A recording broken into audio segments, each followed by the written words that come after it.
Long time no see. I know you're playing. Hey, I've been tripping. I've been tripping. Don't worry about me. I'll explain why I've been gone. I didn't do any shows last week. All right. We gonna fix that.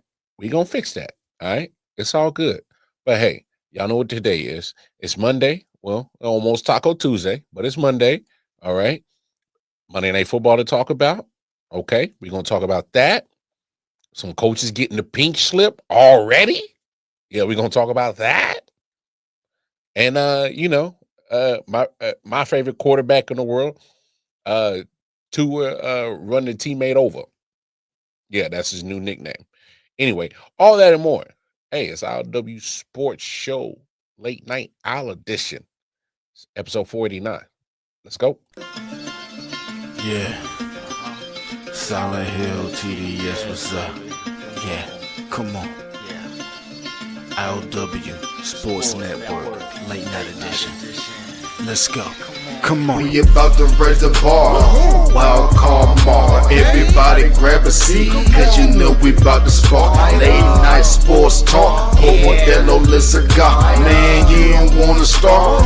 Wild card mark. We about to raise the bar.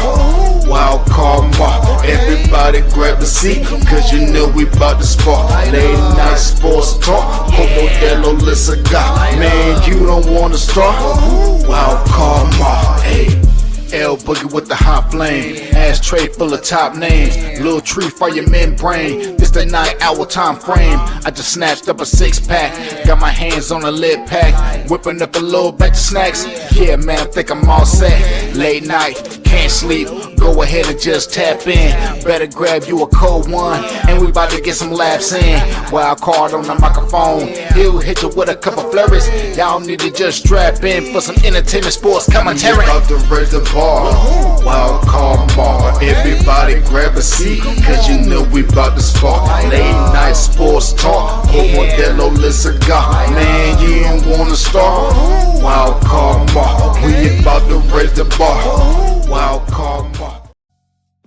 Yes, sir. Yes, sir. Yes, sir. What it do? What it do, peoples? I know. Hey, I've been tripping. But hey, no shows at all last week. I'll just be honest. My schedule's changed. Okay. And, I just had to do some adjusting, trying to see how everything was adjusted. That's all. So I took last week off just with, time management, body and all that. Regardless. Hey, now a week later, hey, I got my schedule down exactly where I needed to be, where I wanted to be. And I'm going, hey, I've been trying to pride myself on giving y'all 3 shows a week. So we're going to do that. All right. It was crazy hectic last week. But hey, let's get into it. All right. Because we got a lot to talk about, obviously. Monday Night Football. Let's recap that. We had a double dip tonight. Had a double dip, baby, dip. Come on now, dip, baby, dip. Hot and candy treat and go. Let me see your Tootsie Roll. Yeah, we had a double dip. Monday Night Football. Let's start right here. Bills, Falcons kicked off the Monday Night Football double dip. And don't look now. Don't look now. Is this the same Bills team that was once undefeated, now 2 in a row? All right. It's one thing to lose to the division opponent in the Patriots. And the Patriots, surprisingly, because of the win last week, who would have thought that the New England Patriots are leading the the AFC East. I'm sorry, I got my divisions all jacked up. They're at top of the AFC East standings due to tiebreaker, obviously. And again, only 6 weeks in the season, but still, for the Buffalo Bills, who have been having full control of that division since the last 5 years. Ever since Brady left that division, it's been the Bills' division to lose, and they've been dominating that division. They've been racking up the wins in that division. But can we be honest? Can we have a real conversation about the Buffalo Bills? Are there questions about the defense? Yes, of course there's questions about the defense. Did y'all not watch the game tonight? Did you not see what happened? Bijan Robinson, yes, he is talented. He's very talented. But damn, Bills didn't even did y'all even try to put up a fight? Look, I get it. You know,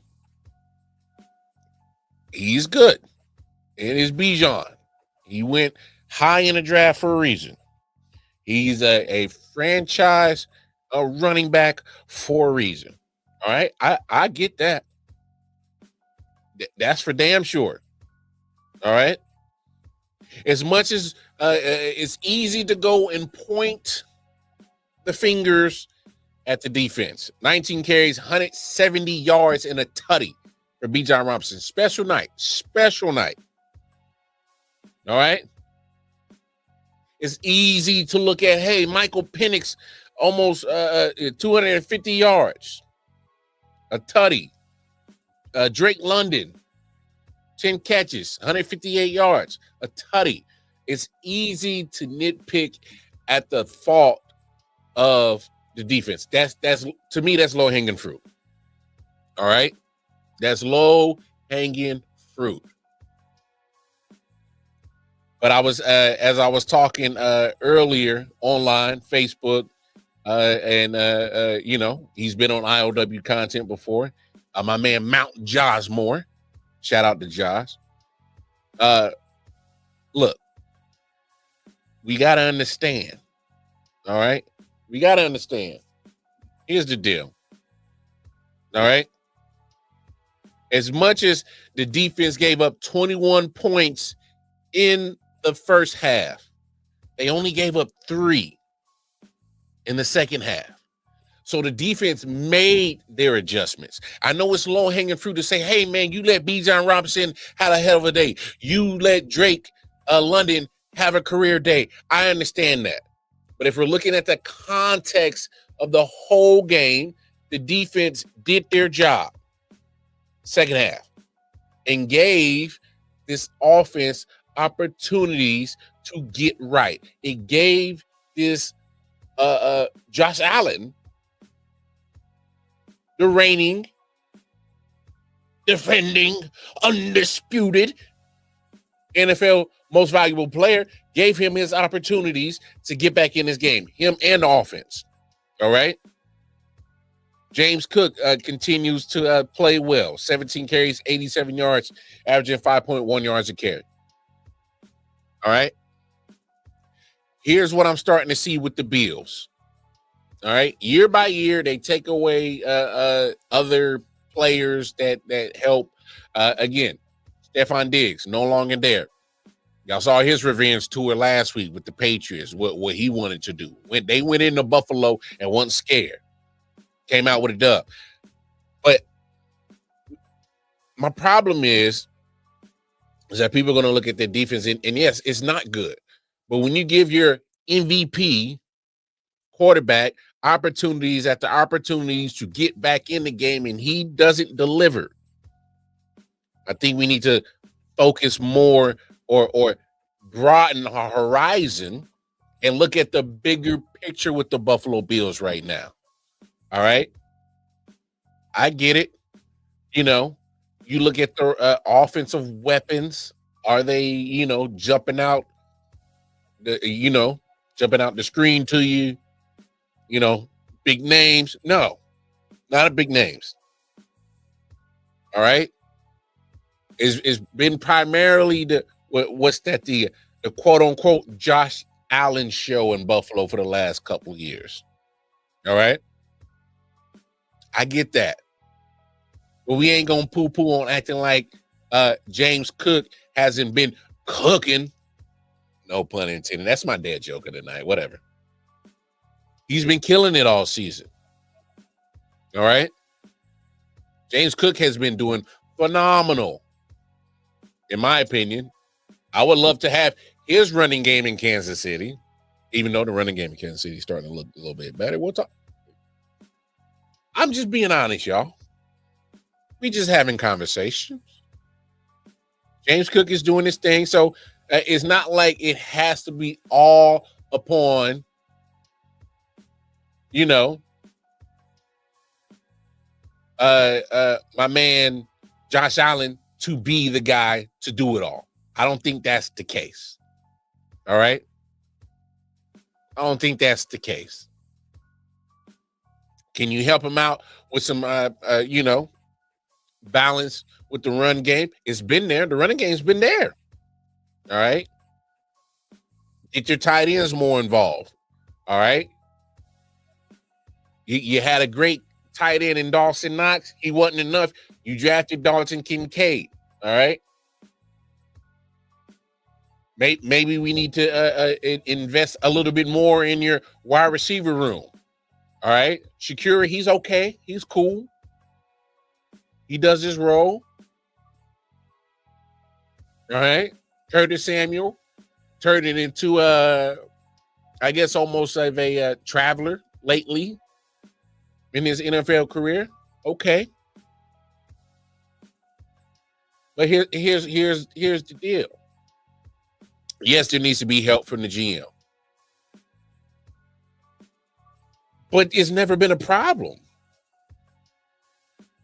I mean, they've been winning the AFC East. They've been to a couple of AFC championship games. So it's not like they're bums. They're still getting to the playoffs, sometimes more than not going to a deep playoff run. So, what's the problem? I know, I get it. There's some injuries. And I understand that, but when it comes to the NFL, there's a certain word. It's called death. D-E-P-T-H. And either you got it or you don't. And if you don't got it, more than likely your GM and your coaching going to get fired. We'll talk about some fires later in the show. All right? If you got it, your tenure's going to be longer. All right? They say next man up. Keep the train moving. It has to be that type of mentality. Because that's why you got 53 men on a roster. That's why, when you're playing a physical game like this, you're expecting injuries. That's why you got 53 men. Because you're expecting at some point in time, we won't be healthy. All right? It happens all the time, every year, every team.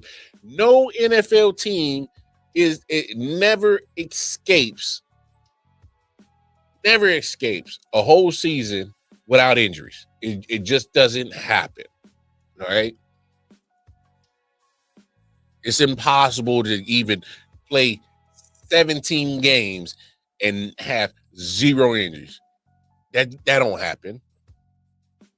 So that's why it is always indicative for your general manager to make sure that they do their part, do their job, and get depth. D-E-P-T-H. Depth. Mm-hmm. That's their job. But at the same time, players still got to play. Coaches still got to coach. Let's look at the player side of this. And Josh Allen, did you see those interceptions tonight? They were bad. Those are bad interceptions. And that's what I was trying to really reference to when it comes to this game. It's easy to pick the low-hanging fruit that you let Drake London, you let B-John go crazy. That's low-hanging fruit. But come on, man. If you do your job in the second half, I'm expecting you on the other side of the football on my team to do your job. Especially since you are MVP from last year. Come on. The president has been set that you are that guy. You're supposed to be able to elevate. that offense. I get it. Injuries, probably doesn't have the best weaponry on offense, but come on, man. I love your tight ends. And cook it. You don't have to do it by yourself. But it's not looking good for Josh Allen right now. A bad game last week against New England at home. Go on the road. Dirty Birds, Atlanta. 2 interceptions. Sacked 4 times.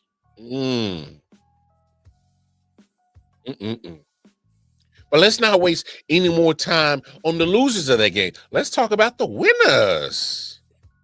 The winners, the Falcons. From now on, this is how you football, Atlanta. Because I'm not sure exactly what you are, Atlanta. What exactly are the Atlanta Falcons?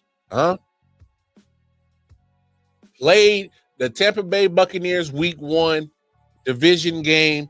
Played them close. Played them tough. Could have won the game. All right.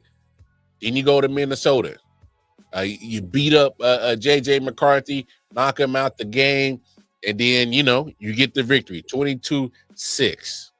Okay. All right. Then week 3. Explain this to me, Atlanta Falcons. How the hell you go down in Carolina and get your ass kicked? 30-0, skunk. 21 rule back in my days in Madden. If it was 21-0, now it's called skunk. Got to drop the sticks and get your ass up out the chair. We got to get a new opponent. So you got skunked by the Panthers. And I get it. Some people go, the Panthers, they looking a lot better. They beat the Cowboys. Let's calm down about the Panthers. I still think they still a minute away. But I did watch the game. They did some good things in that game. But still, at that point in time, the Panthers weren't good. What you doing getting skunked? 30-0. That was bad. That was real bad. And then you go back home. And in my opinion, that was almost a must-win type of situation. You get the dub over Washington. Okay. And I get it. And it wasn't no Jayden Daniels that game, but still, Falcons took care of business. All right. Had to bye. All right. So you had time to rest and get ready for the Buffalo Bills. All right. Nothing beats coming out of a bye and getting a dub. Yeah, you gotta love that. Especially if you whatever team that you cheer on, that you're a fan of, you gotta love that your team comes out of a bye and gets the dub. Because that means you rectified some stuff. Some things needed to change. Some things needed to be happen. You need to get the train back on track. Sort of, metaphorically speaking. So that's what that buys are for. Is meant for you to fix mistakes. And they came out and did their thing. Matter of fact, they jumped out to a crazy lead. If I'm correct, it was a almost like a 14-point lead. Yeah. Came out blazing. 14-7. That was end of the first quarter. And then next second quarter starts. They had another touchdown. It's 21-7. And Buffalo is already behind the 8-ball, baby. But man, see, this is why you gotta take certain players like a Bijan Robinson, no matter what slot there is in the NFL, especially in that draft. He went high in the draft, and he showed exactly why tonight. You gotta love that as a Falcons fans, that you're highly drafted. A lot of expectations put on him, and he delivers. I'm pretty sure there's been some expectations on Drake London.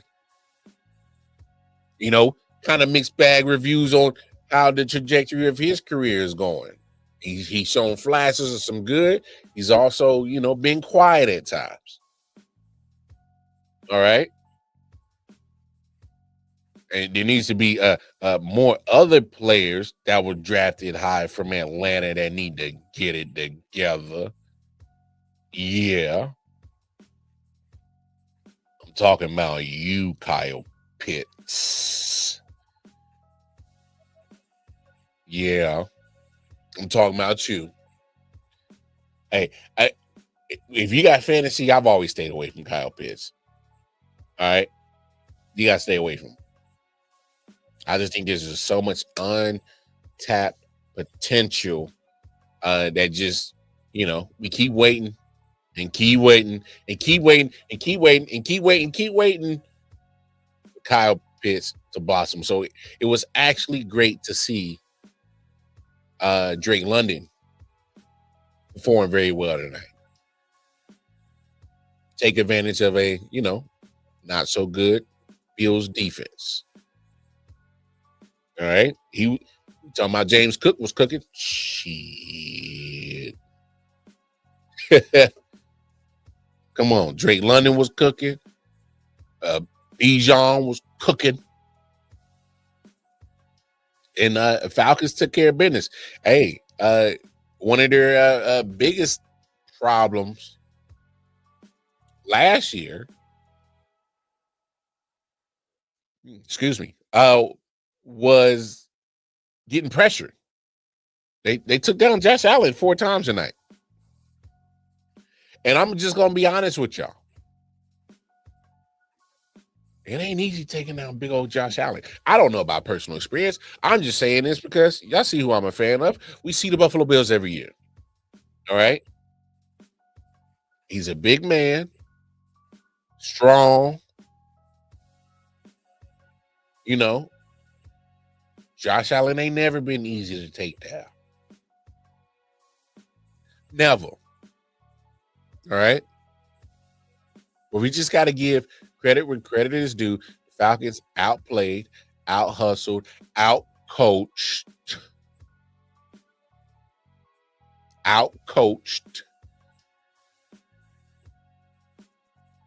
the Bills tonight.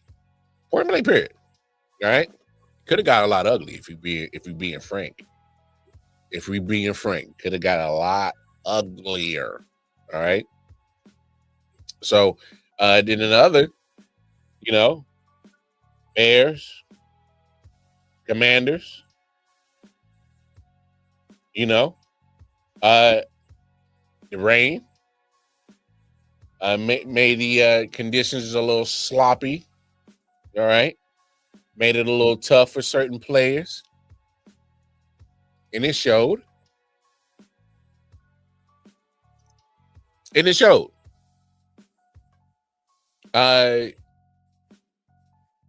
Washington had a problem tonight. They couldn't hang on to the football. Whether it was a Jayden Daniels interception or fumbles from the offensive players. It just wasn't good. It wasn't good. And I was watching the presser from Jayden Daniels, and he, you know, he admitted, hey, we didn't play well. You know, and that starts with me. He said that starts with me as a quarterback that, hey, I didn't play well. That's my bad. My bad. But Commanders, man, they're also sitting at 3-3, sitting at 500. Not sure what kind of team we're getting right here.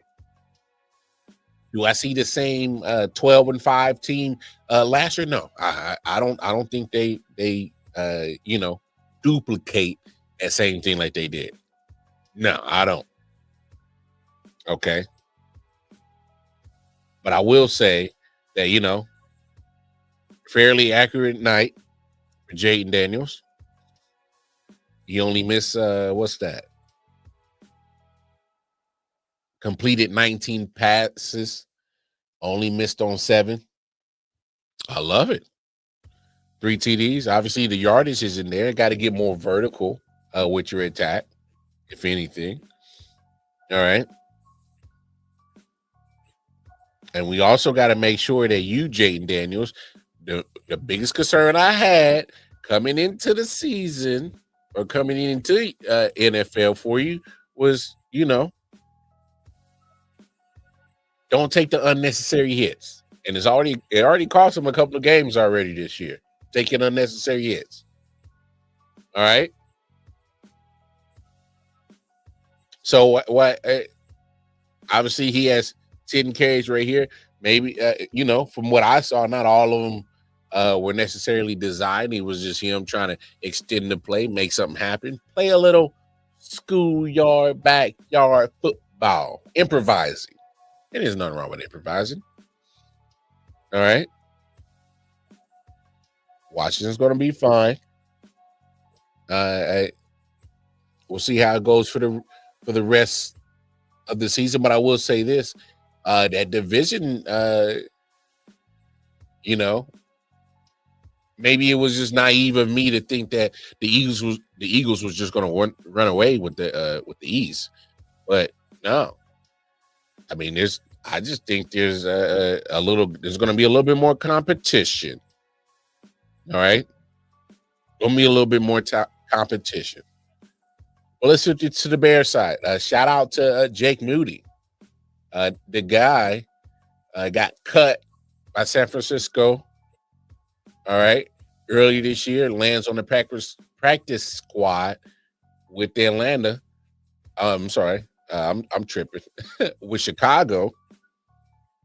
And then next year, he's over here kicking game-winning field goals. Man, you gotta love stuff like that. I'm just talking about the human aspect of that situation. Guy didn't quit. Stayed ready. And next you know, got an opportunity. And ran with it. Get the game winner. So, hey, that's what it be sometimes. You just gotta, step up sometimes when you're not expected to. So shout out to Jake Moody for doing what he did. All right, getting the getting the team in position to win that game. Or sending them. Well, he made some other field goals, but winning it with that field goal. I'm over here tongue-tied. Y'all don't mind me. Don't mind me, y'all. But the guy, Caleb Williams, I got to give him credit, man. I'm not the biggest Caleb Williams fan, but when he need to make big plays tonight, he did. All right? That's how y'all know I ain't biased on my show. That's how y'all know I can be very, objective and call a spade a spade. Caleb Williams, not a fan of him. And he played pretty damn well tonight. Made a couple of throws. I was like, okay. Okay. The problem with Caleb Williams is can he consistently continue to play like this and, add on another layer, and he's over here killing it next year, I mean, how long he's been playing football. I hope he would understand the aspect of that is to make sure that you keep continuing to ascend and keep it consistent. Just saying. I'm pretty sure he knows that. But, hey, it's people like me, who talk shit, all right? I ain't never made it to the pro level. I ain't make it D1. I'm just a lover of football. So, hey, I'm just going to call it how I see it. But there are going to be times where players going to have to go out there and be quiet. Tonight we ride. 30 camouflage, humming when the side. Hey, y'all mind me. I'm tripping. Now, I'm just excited for that Cash Money No Limit versus. We'll see how that shakes up. But anyway, I just think the Bears, another one of those teams where you're like, what are you? You know, I'm not sure what you are, but they're 3-2. All right. It could be a lot worse for Chicago right now. Y'all know how they get down. All right. They had a 5-12 season last year. And you don't act like you ain't too far removed from a situation like that. All right. But hey, kudos to the Bears. Went on the road. It was wet. It was disgusting. It was probably slippery. Cats was over there. You know, I'm pretty sure a whole bunch of stuff that the Bears had to deal with. But also, they were aided. I look. I also got to be honest about this game. It's as if Washington was just, hey, you want to win this game because we just gonna keep turning the ball over. Turn the ball over too many times for my liking. I'm pretty sure, you know, they probably gonna get an earful from Coach Dan Quinn. Probably, you know, a little salty about that game because, hey, you were down 14, fought back, all right, and the Bears almost, you know. They almost had some moments in that game where they was trying to give it up. It's as if, hey, you want this game? No. You take this game. No, you have this game. Nobody wanted to win? Okay. We already had one tie in the NFL, so I'm just kidding you. But they handle business. I'm not sure anybody noticed this or not. But you're gonna need quarterback play.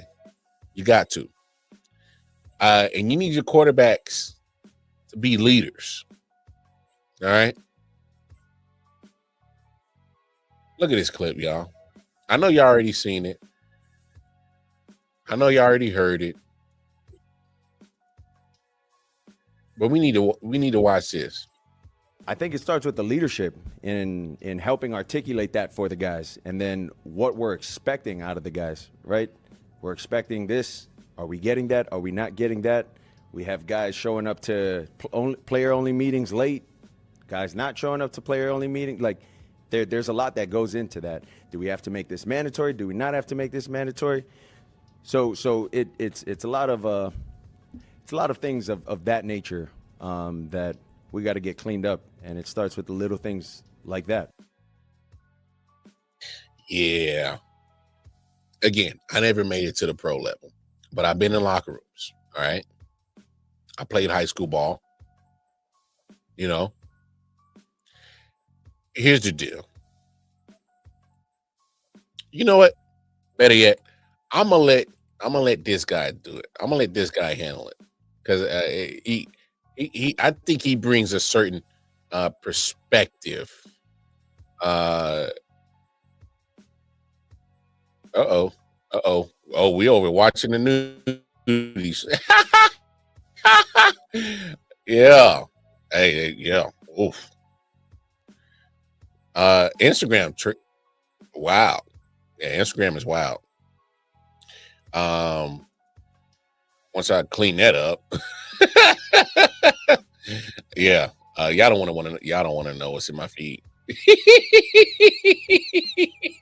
don't want to know what's in my Instagram feed. Anyway, here we are. Wants to be respected and earn leadership. Don't go and snitch on your teammates to the national media. I mean, so if you want to talk about leadership is not telling the national media, oh yeah, I threw 3 interceptions, but nobody's coming to the players only meetings. Tua, boy, if there's any, we talk about those dogs that we always say they don't have many on the Dolphins. If anybody is a dog, they're walking up on Tua chest to chest this morning. Bruh, you gonna do that to your teammates in the national media post game after your ass threw 3 interceptions? So Now they ask you what went wrong, and you go on a rant about player-only meetings. And let me tell you, this goes deeper because this is a deeper problem. And it became a Tua didn't know. I don't think he's malicious, but he's not calculated. This made the problem bigger. Oh, yeah. Because now, let me tell you a schedule of an NFL day. You get there about 6 a.m. You know what you go straight to? Meetings. You meet. And then after that meeting, there's another meeting. And then you're in defense and offensive meetings. Then you break off into individual meetings. Then you work out, you practice, you go eat lunch after practice. Oh, what's after that? Meetings and meetings and meetings. And the coaches have had these bastards in meetings for 6 hours. They haven't established enough of the game plan that now you have to plan another meeting to talk about the meetings. It is stupid. This player-only meeting stuff, it means like, oh, we've got together. We've pulled it together now. We're having player meetings. It's a waste of time. If you have to meet more than 6-7 hours a day that you're meeting with the people that implemented a game plan, what the hell are they doing in their meeting? They're playing Yahtzee in these damn meetings that you're in meetings more than if they were playing Yahtzee, the people would show up. The problem is they're not playing Yahtzee. Somebody's just droning on and on. Talk a month and a half of meetings. We need player-only meetings. And now he's late. I threw it low and behind Achan because I was going to tell Achan in the player-only meeting, I'm throwing it low and behind him. Get out of here, man. It sounds so dumb. That, to your point, we're losing. We're not a good football team. This crap is embarrassing. People that are hearing Tua's comments yesterday are saying the same thing I'm saying right now. What the hell are they having player-only meetings for? They're not doing enough in regular meetings? That's honestly something about the coaching staff if they have to have extra meetings on top of y'all bastards meetings. It is embarrassing right now. Oh, I'm telling you. Woo! Chan was on fire right there, wasn't he? Okay, Channing Crowder. Shout out to Channing Crowder. Part of the Pivot Podcast. Freaky Chan. If you know about a Pivot Podcast, he different. He different.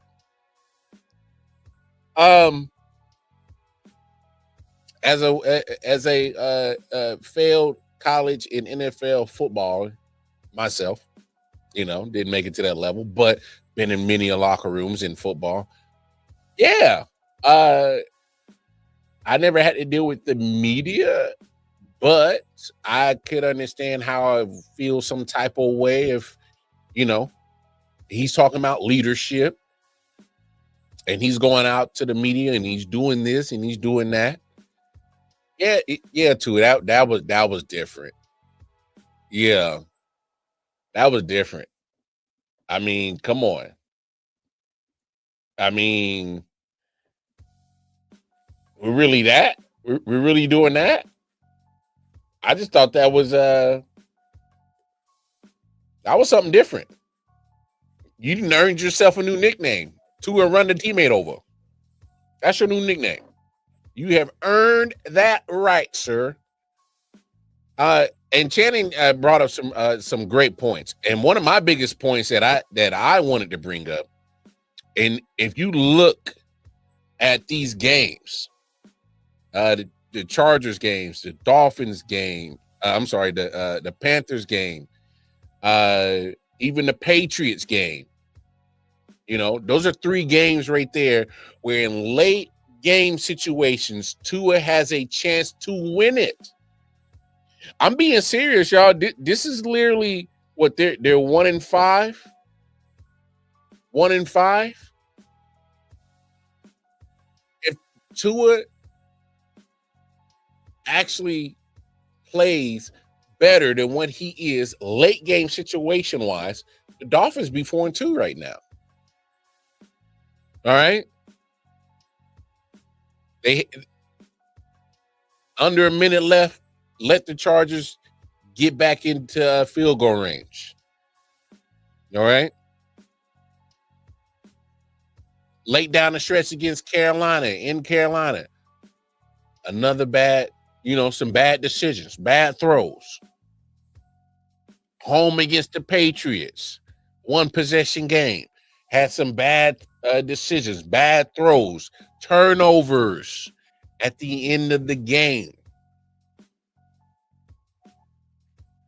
So I'm gonna be quite honest. If I was in that locker room, oh yeah, we gotta have a quick conversation to it, because you're not gonna go to the media, try to call out the teammates, say this, say that.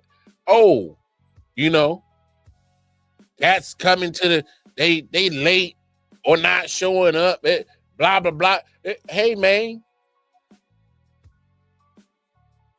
this little player only meeting ain't got shit to do with your ass making bad mistakes at the end of the games, throwing bad interceptions at the end of the games. I know Channing said he had three interceptions. I watched the game. All right, I made sure I replayed it yesterday. One of them was off the hands of Jalen Waddle. So I'll throw him some slack on that one. But those other two interceptions, oh yeah, two. That's all you, pimping. That's all you, bro. That's all you.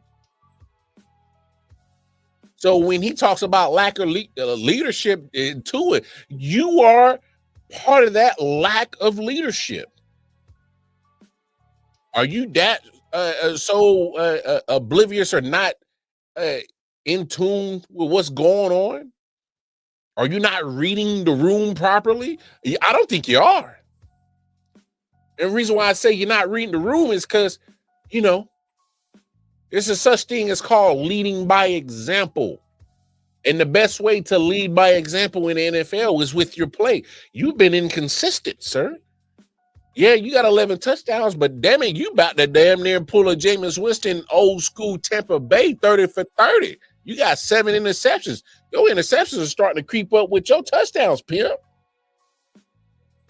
And some of your interceptions are coming at the wrong time. Like I said, Dolphins could easily be 4-2 right now, had you not turned the ball over. But now, since since Tua turned the ball over wasn't a good enough nickname for you, now you're Tua run the teammate over. Because that's crazy. That's how you start infighting. Civil wars in the locker room. Matter of fact, that's how you start separating, putting a line in the locker room. That might be something that might actually alienate you to it. That might be something that might, hey man, I ain't messing with, bruh. If you quote unquote say we got lack of leadership, you doing this is showing exactly what you're talking about. Lack of leadership. You've been in the league long enough to know that, hey man, if I go out here and say this in front of this many cameras worldwide and all these mics are on, and I say something that's going to literally have my teammates question me, you shouldn't say it. And I'm not gonna sit here and say, oh, oh man, maybe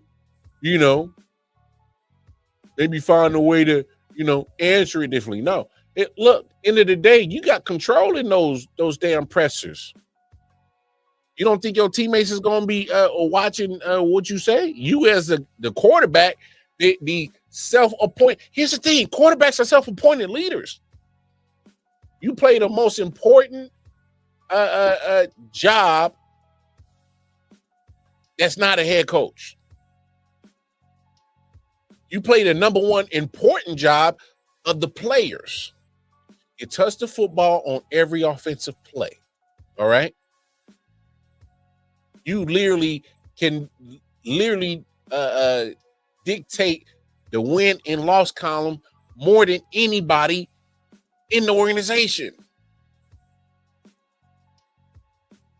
And y'all 1-5. Yeah, things is jacked up. But come on, Tua, you can't talk about bad leadership when you have actually been part of the problem on why y'all 1-5. I dare anybody to go back and watch all 6 of these Dolphins games and tell me that Tua is absolved for the reason why they 1-5. Yeah, okay. I know you a liar, and that's the devil's work. And God ain't nowhere in there.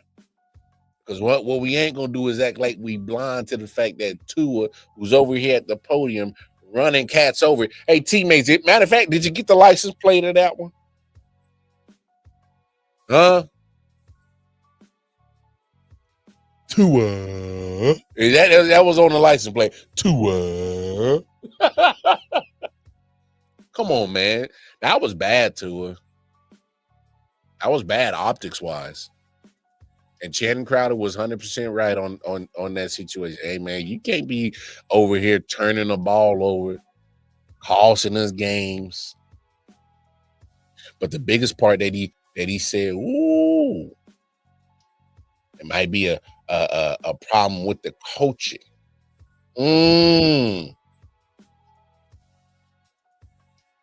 I'm just gonna ask y'all, how long is Mike McDaniels gonna keep that job? Ain't no way. He can't keep it. He can't keep it forever. He can't. I mean, it's not looking good. Your offense is not looking good. I will say this about the Dolphins: they are starting. You know, that pressure. Chop Robinson, Bradley Chubb, Jalen Phillips got a solid pass rush. All right. Obviously, you still got Mika Fitzpatrick, still one of the better safeties back there. You know, I can't really say how much, you're going to trust your corners and the other safeties, but I know you could trust that man. You could trust Mika Fitzpatrick. But this is crazy. I don't know how long McDaniels is going to be in there. But I ain't going to be surprised when he get gone. They're going to hand that man a pink slip. Speaking of pink slips,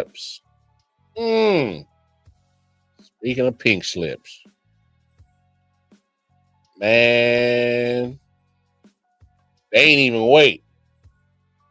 They said, Brian Callahan, get your shit. They said, get your shit and get up out of here, pimp. Yeah, they got him up out of there. They got he out. First coach to get canned in the NFL this season. It's going to be many. There's going to be many more. Obviously, Mike McDaniels is on the hot seat. Brian Daboll's on the hot seat still. I don't care. They got 2 wins. I'm still putting Brian Daboll on the hot seat. They still got time to F it up. All right. Might be a little John Harbaugh on the hot seat. Woo! Yeah. Shout out to Randy Weber. He put that on our, coach's prediction of who might lose their job and got hit that unemployment line. Nah, they ain't got hit on unemployment line. They gonna get money. They got their money. But it's wild, man. But hey, proof's in the pudding. The team's not looking good right now. They literally had some miracle magic voodoo to even get that win, their only win last week on some real crazy circus type mess that the Titans got that win last week against Arizona. That says a little bit more about Arizona than it does, the Titans. But the fact of the matter is that Brian Callahan just never got this team going. All right? Never got this team.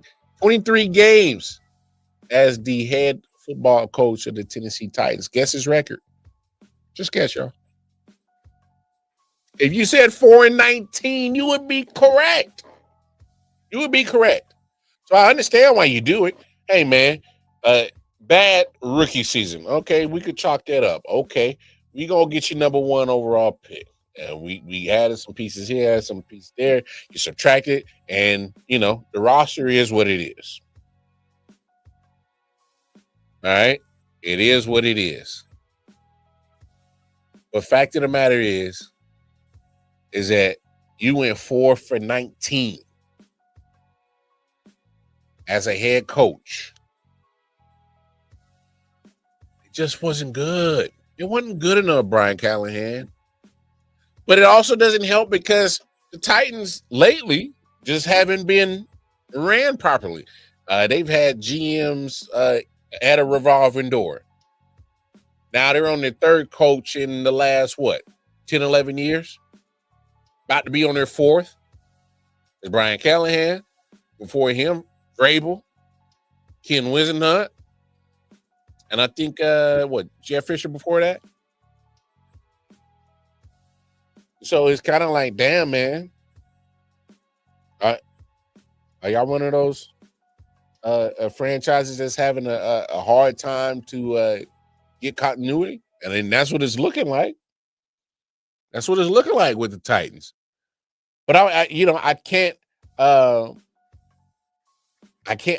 absolve Brian Callahan for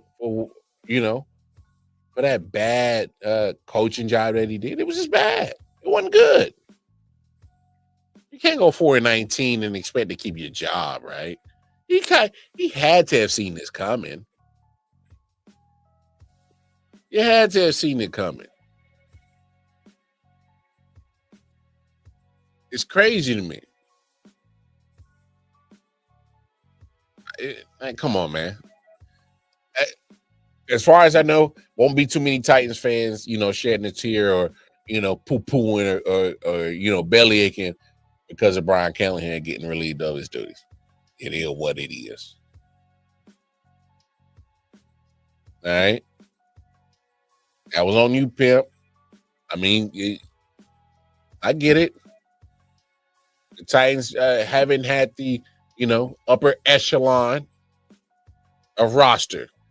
But, again, when you got a revolving door general manager, this is what happens. But hopefully they get back on track. Get to 500 football. Help show Cam Ward. And look, I know what a lot of people are gonna say. Oh, Cam Ward, he's a bust. He's bad. He's terrible. He's this. He's that. Hey, man,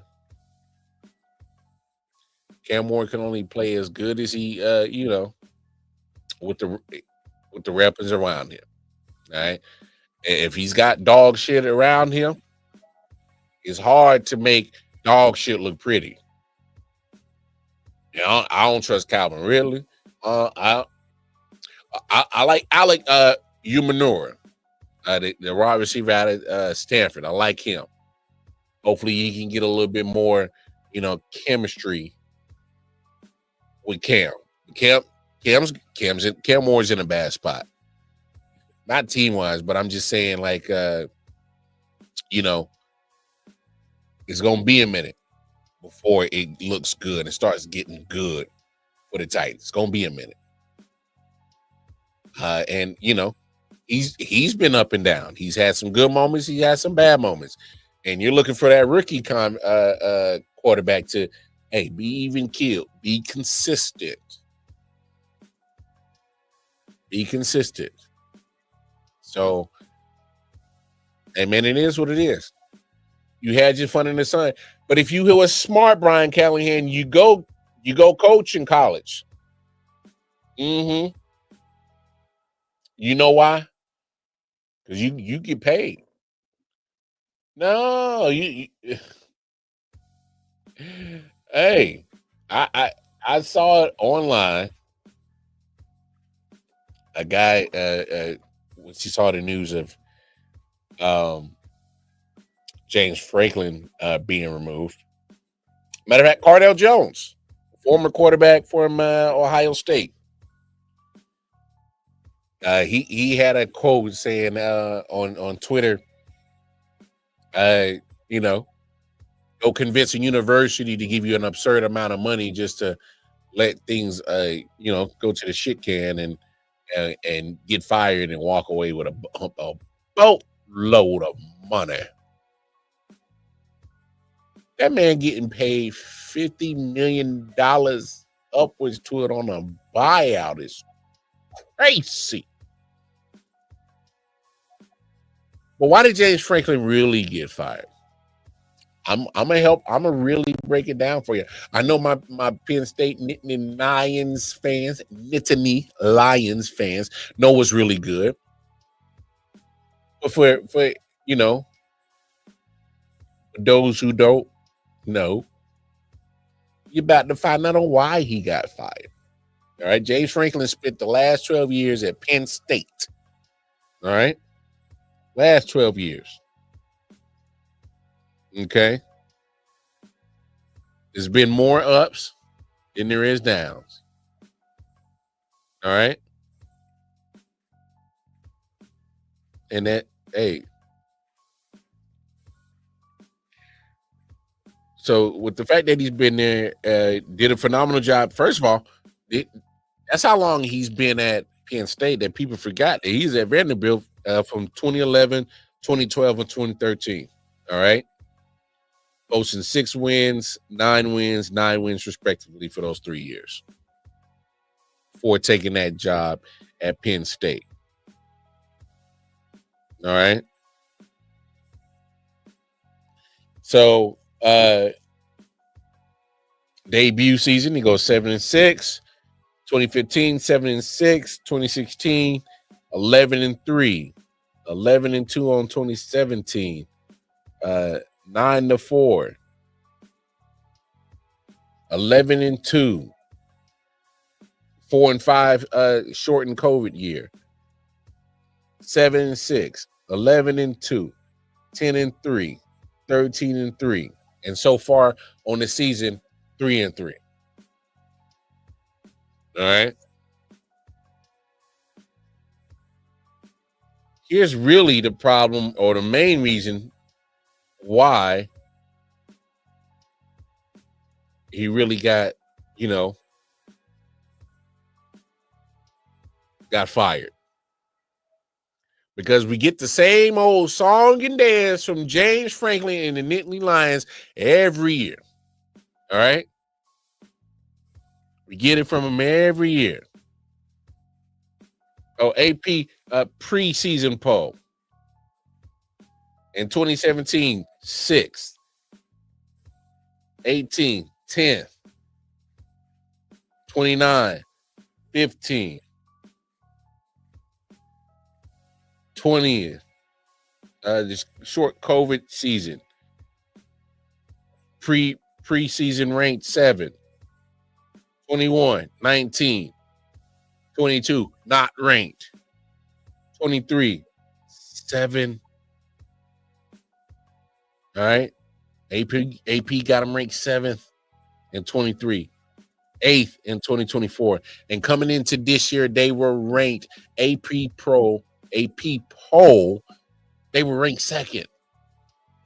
So again, we keep seeing this same old song and dance with James Franklin.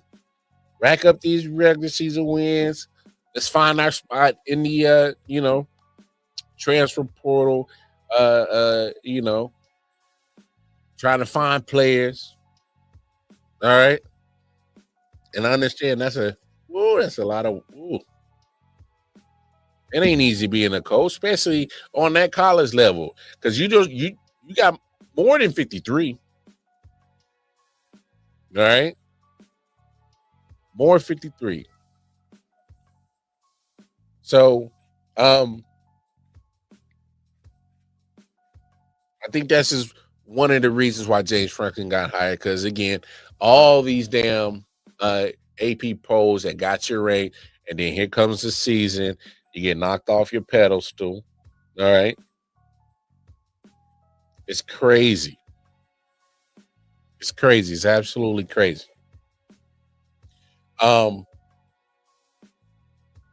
Here's another reason why James Franklin got fired. All right. Again, same old trend.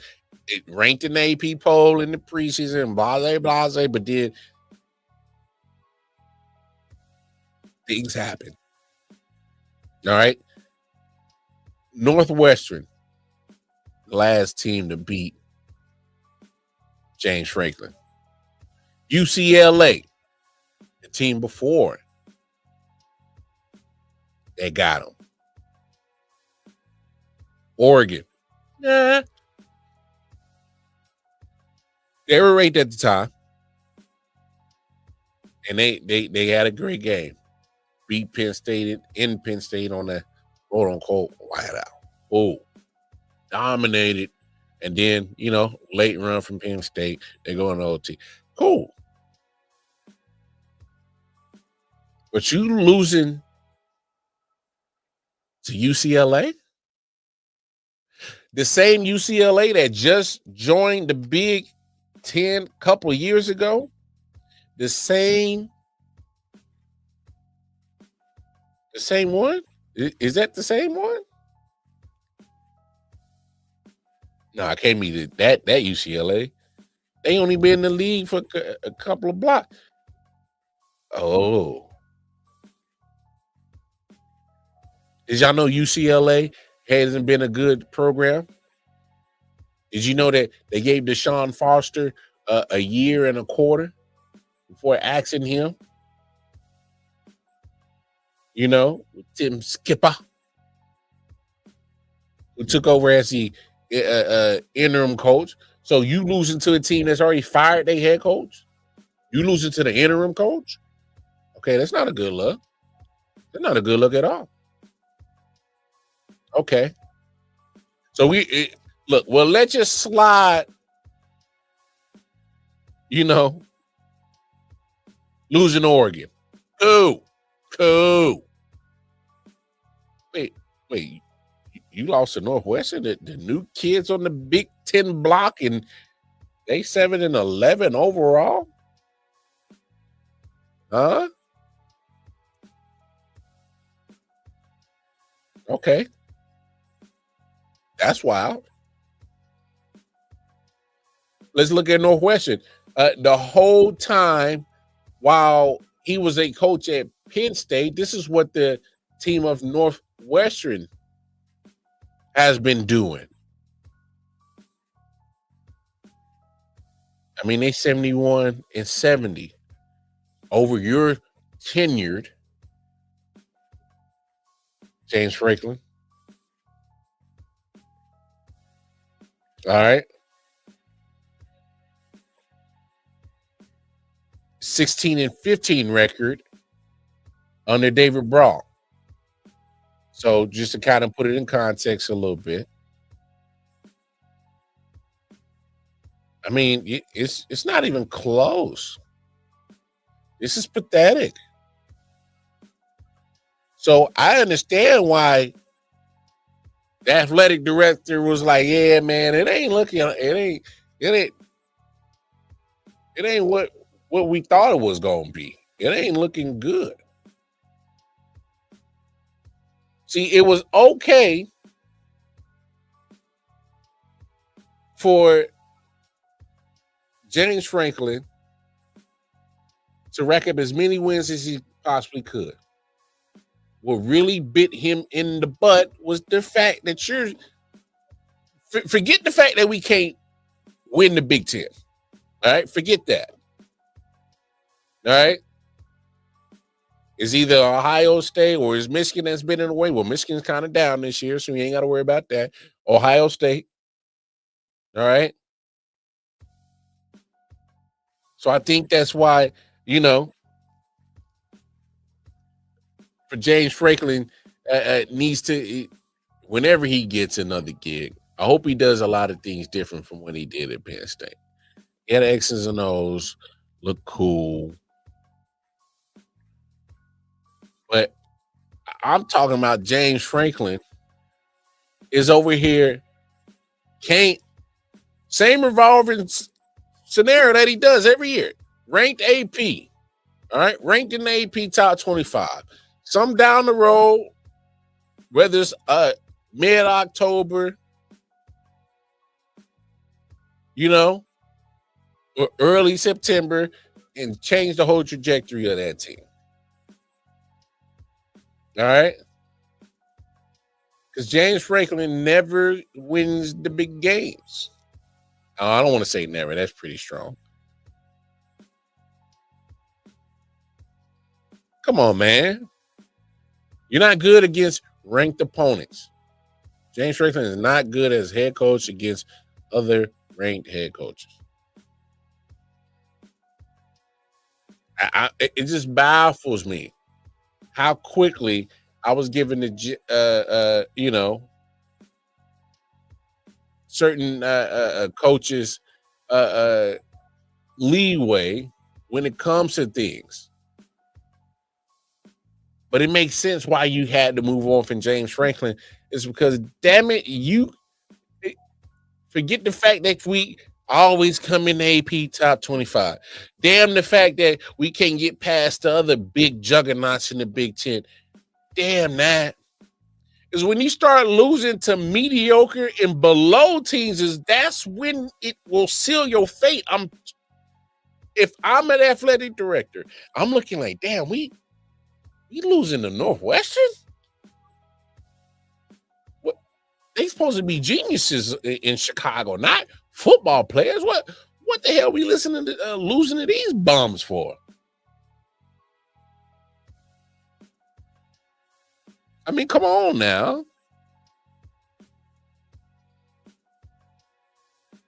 I don't know, man. This shit crazy. But don't nobody feel bad for James Franklin. What gig you know you can get canned from and still walk away with a bag? Them buyout clauses are getting crazy and crazy and crazy and more crazier. That is just crazy. And at that point, you're like, damn, well, you start losing to the sucker teams in our damn conference.